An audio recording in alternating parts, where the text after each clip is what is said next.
Bloomberg Audio Studios. Podcasts, radio, news. This is Bloomberg Daybreak Weekend, our global look at the top stories in the coming week from our Daybreak anchors all around the world. Straight ahead on the program, a look ahead to the March jobs report and Q1 auto sales and what President Trump's tariffs on auto imports could mean to future sales. I'm Tom Busby in New York. I'm Caroline Hepker here in London, where we're assessing the position of NATO amidst growing global tensions. I'm Doug Krisner, previewing next week's rate decision from the Reserve Bank of Australia. That's all straight ahead on Bloomberg Daybreak Weekend. On Bloomberg 1130 New York, Bloomberg 99.1 Washington, D.C., Bloomberg 92.9 Boston, DAB Digital Radio London, Sirius XM 121, and around the world on BloombergRadio.com and the Bloomberg Business app. Good day to you. I'm Tom Busby. We begin today's program with a look at the March jobs report out this coming Friday. The same day, we're going to hear from Federal Reserve Chair Jerome Powell. What could all this mean for the U.S. labor market and for Fed policy moving forward? Well, good news. For more, we're joined by Michael McKee of Bloomberg International Economics and Policy Correspondent. Michael, thank you for being here. Well, let's start with that jobs report. What do you expect to see? Well, we expect to see a slowdown in job creation. We're still a week out, so there will be a lot of data that comes in on employment from other indicators that will go into the general forecast. Right now, we have 135,000 as the forecast, and it was 151,000 in February. But that could bounce around a little bit. The key for the Fed is unemployment, and unemployment's not expected to change, stay at 4.1%. The question is anybody going to care about the jobs report by next Friday? Well, I guess they'll care because, I mean, with the Trump policies, the tens of thousands of federal workers being laid off. And things are changing every day. Tariffs, I mean, all this adds up to what we're going to see. In terms of the jobs report, yes, the real question is whether we see a lot in this month because of the timing of it all. The jobs report taken in the first weeks of the month, and we don't really have a good handle on how many people have been fired. Last week, the government reported we had only 821 federal workers filing new claims for unemployment. Part of it is that people get laid off, they get unlaid off, they get laid off again. I imagine many federal workers don't know what their job situation is. So expect to see a lot of cuts in federal employment, but maybe not this month. Wow. And there's other data that we saw come out, PCE for March, indicative of where jobs may be coming or going? I mean, with consumers pulling back? Consumers have pulled back just a little bit. It isn't a huge drop because we had seen a huge drop in spending in January. And this was a 0.4 rise, not too bad, but it did come mostly in durable goods. So it suggests maybe people were afraid of tariffs and running out and buying stuff, I don't know, refrigerators, stoves or something, cars before prices went up. And then the University of Michigan Sentiment Indicator came out and normally doesn't move much between the preliminary and the final, but in this case it did. We saw a big drop in overall sentiment and in expectations, and then we saw inflation expectations rise significantly to 5% over the next year. So Americans are anticipating bad news from Liberation Day next week. Yeah, that's a lot of inflation fears right there. Well, let's talk about Liberation Day and President Trump's tariffs. We know they change week to week, day to day, sometimes hour to hour, but what is the impact right now on the economy, on jobs? I mean, clearly people are worried. Consumers are concerned. Right now it has people concerned. It has businesses concerned. We've seen that in business leaders' surveys. And obviously the Michigan and Conference Board numbers show us consumers are feeling the same way. They haven't, in the hard data, acted yet, but that's what we're expected to see over the next couple of weeks, especially if people go to the store and see prices higher. That really drives consumer behavior. particularly for things like gasoline and food, which may take a little longer to work their way into this. And of course, you don't buy a car every day, but if you notice, prices are going up. So it's something that the Fed has to worry about. There are all kinds of estimates on what this could do to inflation. Could push it up by 1.5–2% for the year. One forecast that came out this last week from a Wall Street firm was we would see inflation over 4% for the next 3, 4, 5 months. That would not go over well with the American public. No, when Susan Collins from the Fed Boston Bank said it's coming. It's coming. And the thing is, the Fed doesn't know what to do yet because they don't have a handle on exactly what the president's tariffs are going to do. And the best line came from the Richmond Fed president who said, this is not a fog of uncertainty like you normally see. This is a pull over to the side of the road and put on your high beams kind of fog of uncertainty, because we have no idea. Tom Barkin saying that. We have no idea what's going to happen. Well, let's hope Jerome Powell gives us a little clarity. He is speaking this Friday. We're going to hear from him. Why don't you tell us what you expect to hear? That's where the church lady line comes in. How convenient that the Fed chair is speaking the same week as Independence Day. He is speaking on Friday, and we will get probably, I don't see how he can avoid giving us some view on what impact the tariffs are going to have on the economy, both on inflation and growth. And if that's the case, then there's going to be a lot for investors to try to parse in terms of what it means for Fed action. So it's going to be a very, very busy week. Powell and Jobs on the same day. So all of you who thought you were going to, get away to the Hamptons or upstate early, not on Friday this week. Well, the March non-farm payrolls numbers out this Friday, 8:30 a.m. Wall Street time. Our thanks to Michael McKee, Bloomberg International Economics and Policy Correspondent.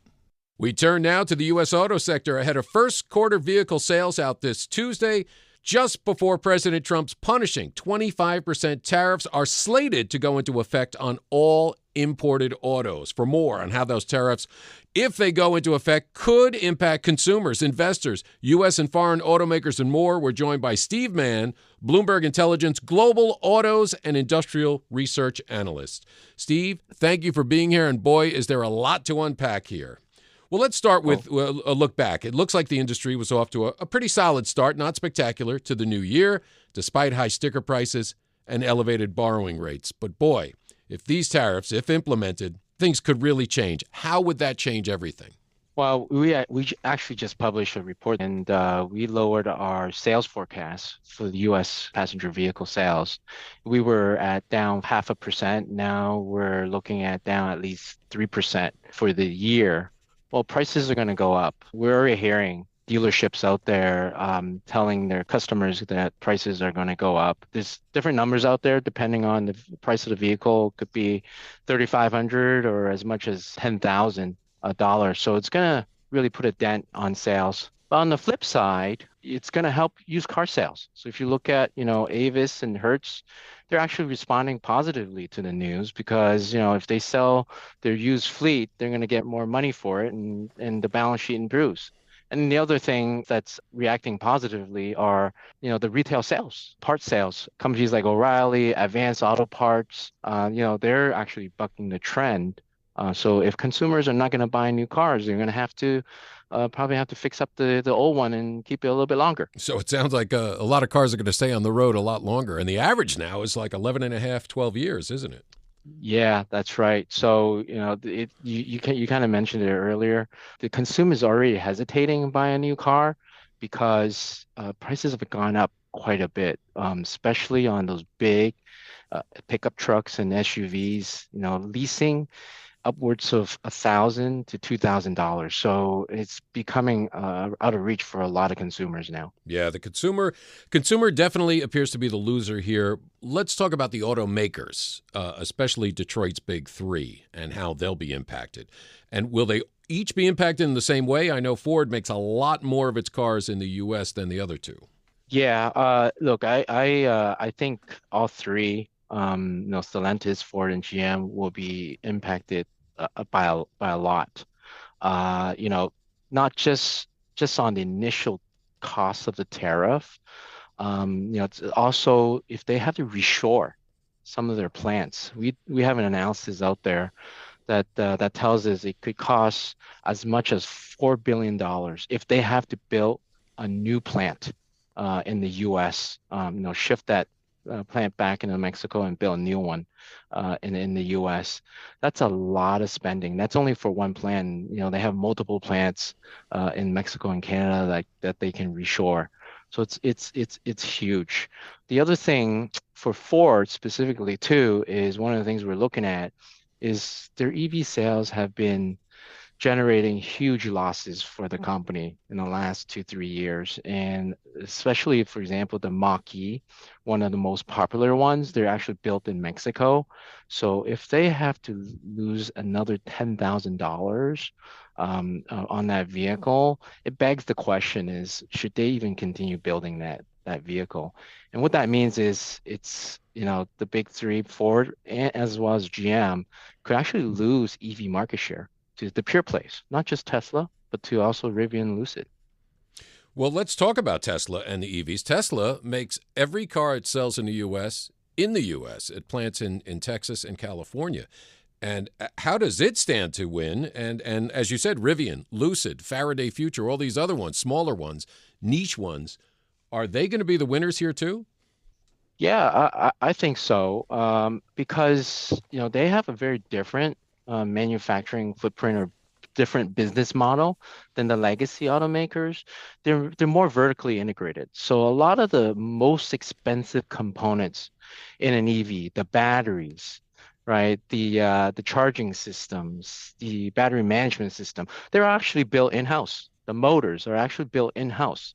So they have much better control of the cost. And obviously, because they are built in-house in the US, they're not subject to the tariff as high as the legacy automakers.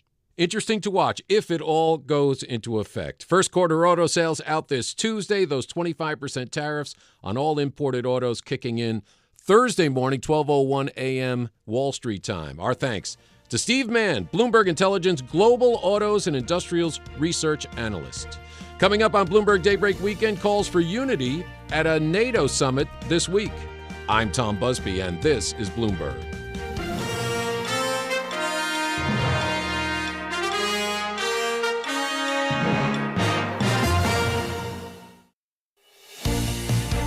This is Bloomberg Daybreak Weekend, our global look ahead at the top stories for investors in the coming week. I'm Tom Busby in New York. Up later in our program, a big decision this week from Australia's central bank. But first, at a fraught time for geopolitical security, defense is front of mind for world leaders, and bolstering protection will be certainly high on the agenda at the NATO headquarters in Brussels this week, where allied foreign affairs ministers meet for talks chaired by Secretary General Mark Rutte. Now, for more, let's go to London and bring in Bloomberg Daybreak Europe anchor Caroline Hepker. Tom, speaking to Bloomberg earlier this month, the NATO chief Mark Rutte expressed his desire for relations with Russia to return to normal once fighting subsides in Ukraine. But the body's Secretary General was quick to acknowledge that there's a long way to go before proceedings reach that stage. He is preparing to chair discussions between allied foreign ministers in Brussels, the latest event on a recent packed schedule for Rutte, who has flown around the world to discuss the ongoing war in Ukraine with numerous world leaders.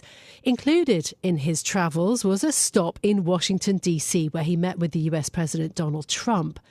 Russia has been engaging in intense diplomacy in recent weeks to keep the transatlantic alliance together, as Trump has pared back support for Ukraine and has indicated that the US will step back from its traditional security role in Europe. The surprise move has sent European countries scrambling to boost defence spending and to rethink their military positioning. The NATO chief has said that he is confident Trump is committed to NATO and that there is no room for doubt there, in his words, whilst also praising Trump for breaking the deadlock between Russia and Ukraine. The delicate situation between President Trump and his counterparts in Europe and its impact on markets is something that we've been discussing with Carl Tannenbaum, who is chief economist at Northern Trust. For many reasons, a truce between Ukraine and Russia would be very much welcome, but there are some hard yards to be walked before we achieve that outcome. And absolutely, the forecasts for Europe are actually going up when for major centers elsewhere in the world, they're going down.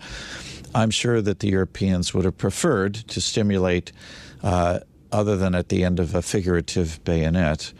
But the fact is that the prompting that this did to have the Germans and the Europeans open their budgets will be favorable for their growth picture, and their markets reflect that.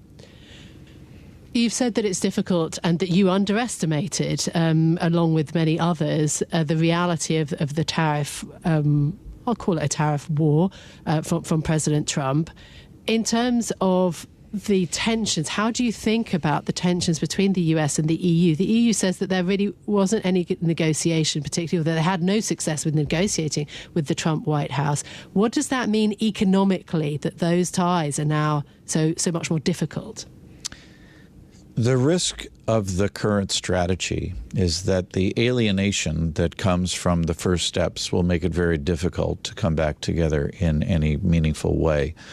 There's an injury felt by counterparts to the United States in the way that this is being done, and voices that might have normally been heard have yet to be accounted for.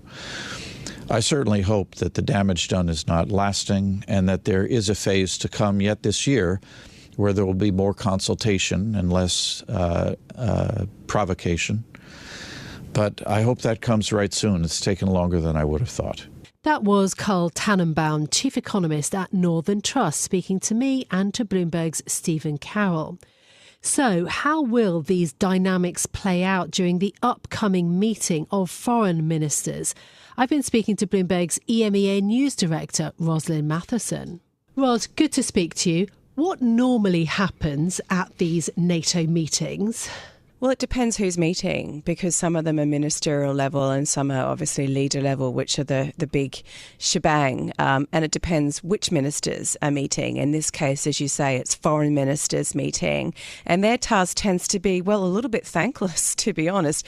They're often the ones who are meeting to pave the way into the Leaders' Summit, which we know is coming up some months later. And so their job is to iron out any of the kinks ahead of that, to work out what's going to be on the agenda, to do some behind-the-scenes agreements and understandings, and then take all of that back in a way to their headquarters at home.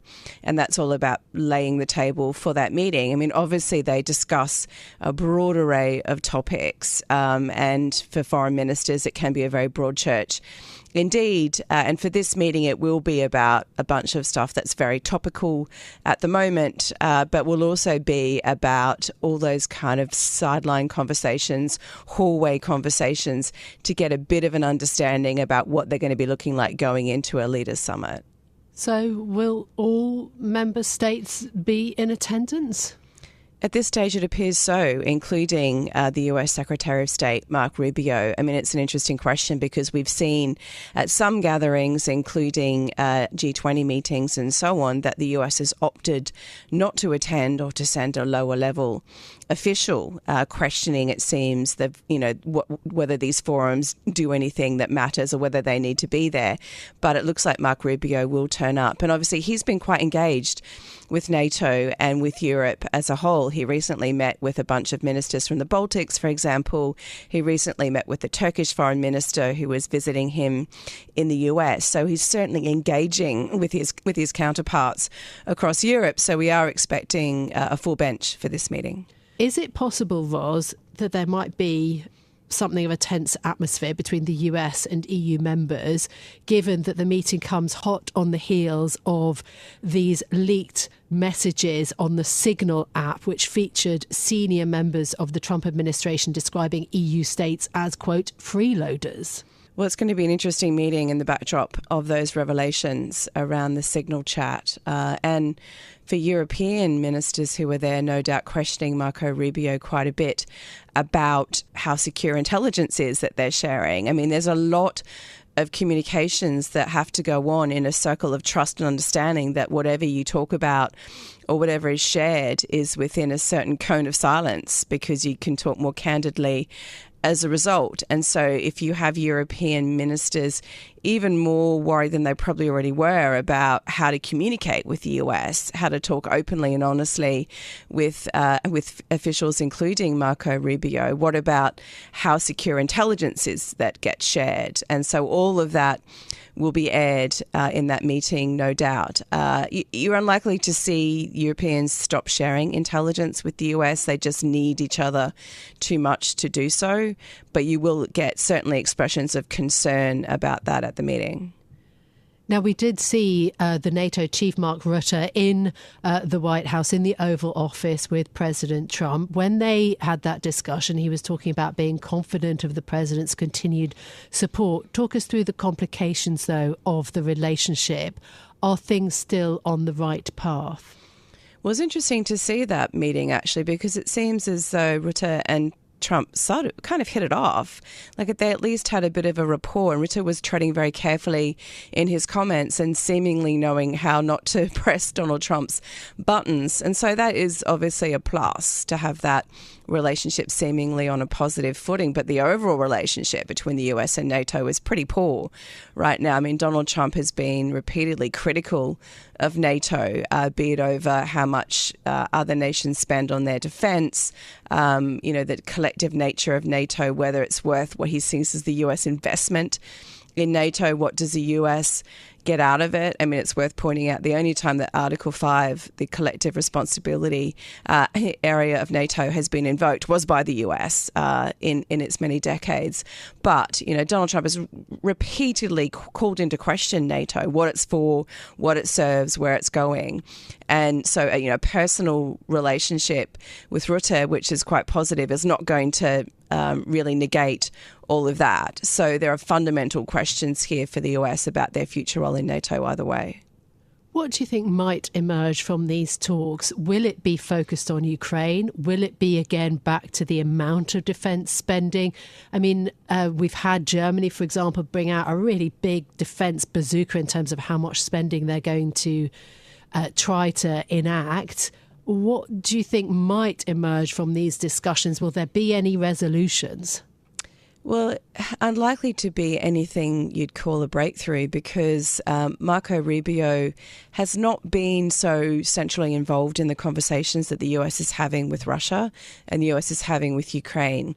Other officials in the US seem to be taking the lead on that. So he's not been directly involved in many of the conversations around that necessarily, or even potentially seen as a decision maker on it. And so you can expect a lot of conversation, as you say, around security issues, particularly the future of the war in Ukraine. Is there a ceasefire? Is it going to be tangible? How to get it to be broader than just the Black Sea or energy infrastructure? And either of those don't seem to be particularly secure at the moment anyway. And those issues, as you say, are around European defence spending, NATO. But because it's foreign ministers, it's also a pretty broad church. So you can imagine topics around trade coming up, tariffs, obviously, and the impact economically of the tariffs that Donald Trump is enacting around the world, including on Europe. So the economic relationship, because the economic relationship is a key part of the geostrategic relationship alongside the pure defence one. So you can imagine that at this meeting, there'll be a broad conversation about a bunch of topics involving Europe, NATO and the US. So not just defence, trade will probably come into it somehow. But again, you're unlikely to see major tangible announcements coming. That was Bloomberg's EMEA News Director, Rosalind Matheson. My thanks to her. We will have full coverage of that NATO meeting at the headquarters in Brussels from the 3rd to 4th of April, right here on Bloomberg. I'm Caroline Hepker in London. You can catch us every weekday morning for Bloomberg Daybreak Europe, beginning at 6 a.m. in London. That's 1 a.m. on Wall Street. Tom. Thank you, Caroline. And coming up on Bloomberg Daybreak Weekend, the Reserve Bank of Australia meets this week to make a decision on interest rates. Bloomberg's James McIntyre breaks it all down from Australia. It was a weaker than expected CPI reading. We had the headline come in at 2.4. consensus was 2.5. We were at the 2.4. But we'd said all along that probably wasn't enough. It would need to be something exceptional to pull the RBA over the line. They're going to be delivering gradual rate cuts. And following up from their February with an April cut was just too much, we think, given what the rest of the economic picture is telling them. It needed to be exceptional. It's welcome. But in our view, it's not enough to push them over the line on April 1st. That's next here on Bloomberg Daybreak Weekend. I'm Tom Busby, and this is Bloomberg.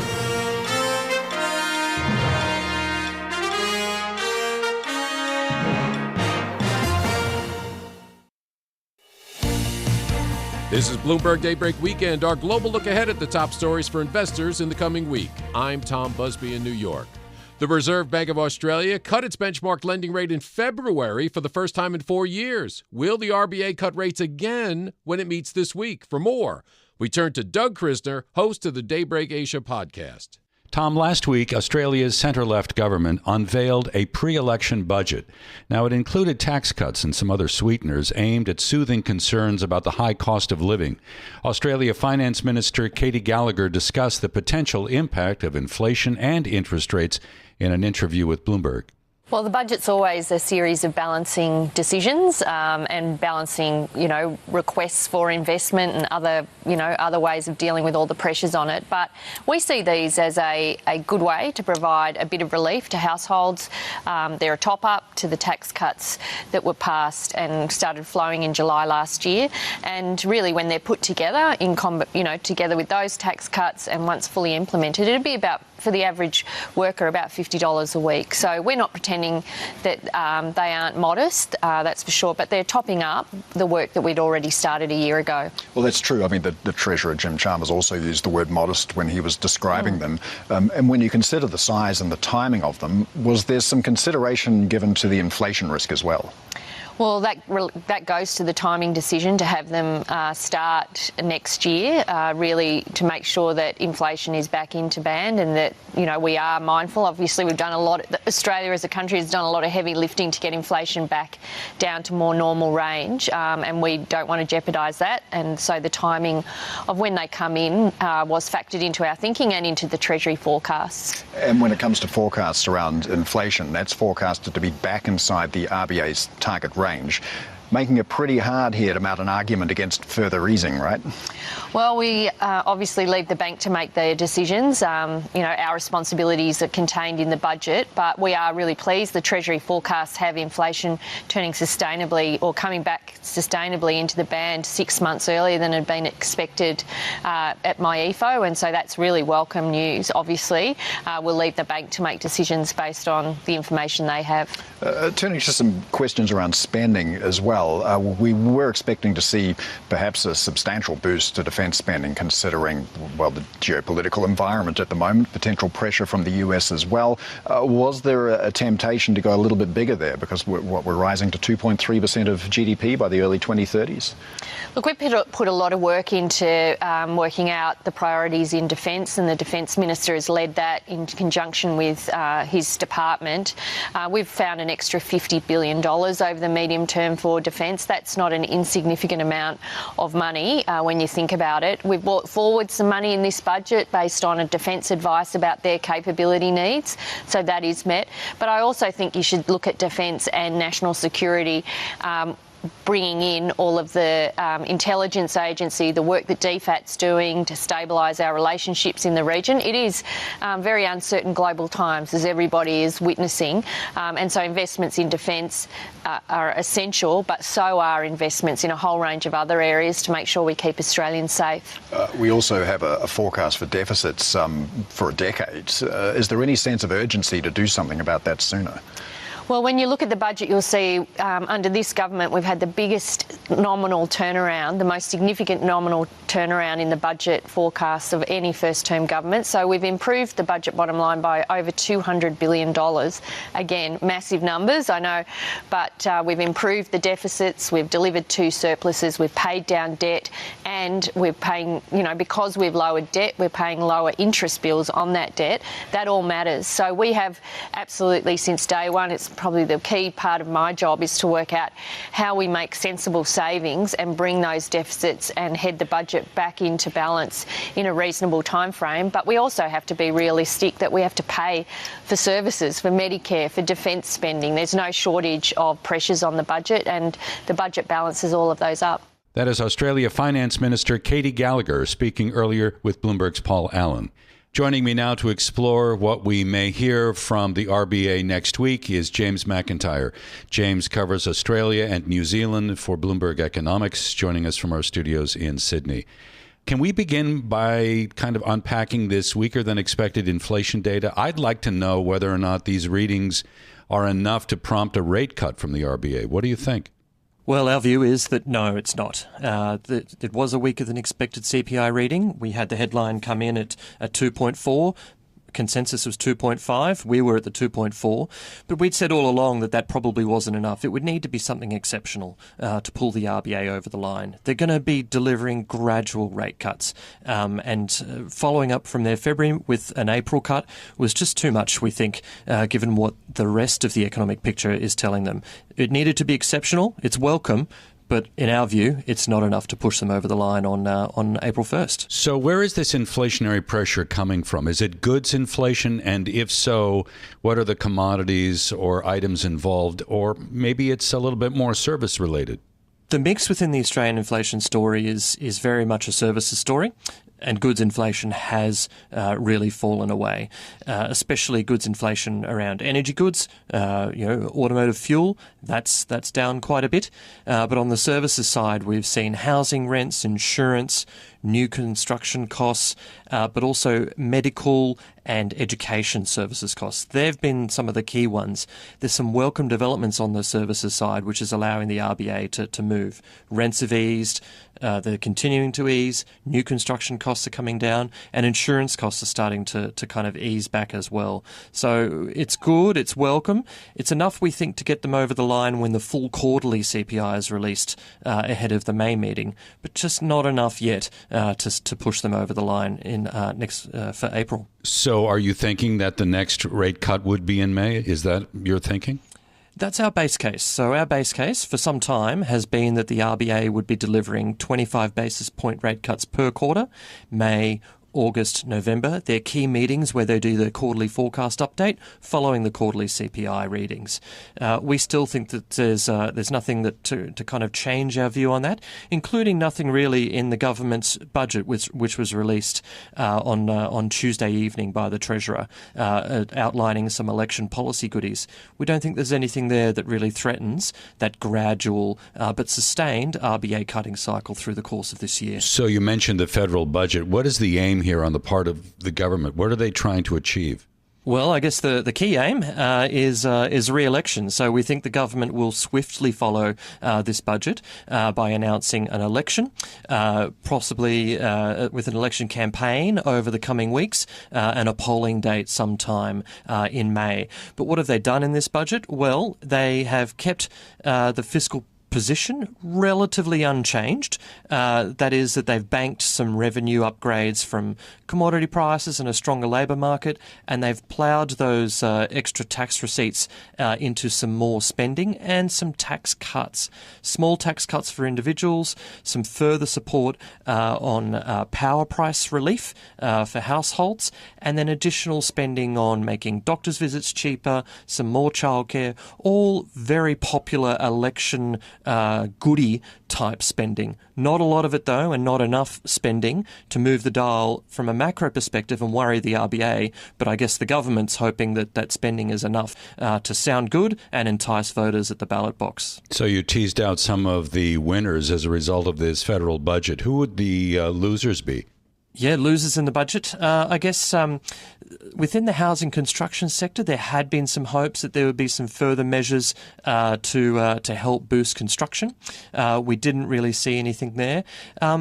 Overall, though, what the budget didn't deliver is any concrete, sustained microeconomic reforms. There was some good work done on competition policy, but none on sort of the real deep-seated issues around reining in the structural deficit for the policy. With an election looming, the government has tried to minimise the obvious losers, and that's sort of what stands out to us from the latest budget offering. James, I'm curious to get your take on what you're hearing as it relates to U.S. tariffs. That seems to be the looming threat right now. Australia's Treasurer Jim Chalmers was making some comments in the last week. Is there a position that the government has, or are there areas open to some type of negotiation should it come to that? The government is looking to stay friends with the administration and do all the right things. Australia does do the right things when it comes to what the Trump administration might want. We run a trade deficit with the US. We have been lifting our defence spending, but we also provide major contributions to defence bases and expenditure for US troops that are stationed here, as the US military has been undertaking a Pacific pivot for some time now to muscle up to China. Australia is part of that effort.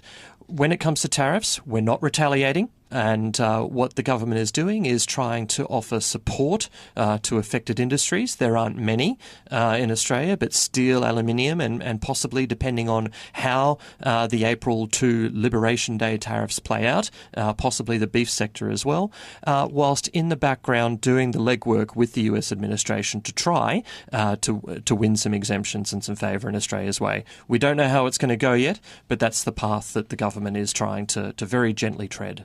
Before I let you go, we know that the Chinese economy seems to be exhibiting some sign of renewal. I don't know if it's durable or not. Yes, there is still the problem with the property market, but certainly high-tech stocks are telling kind of an enlightening story, perhaps. And I'm curious as to whether or not this is having any ripple effect on Australia's economy right now, the fact that China seems to be doing a little bit better.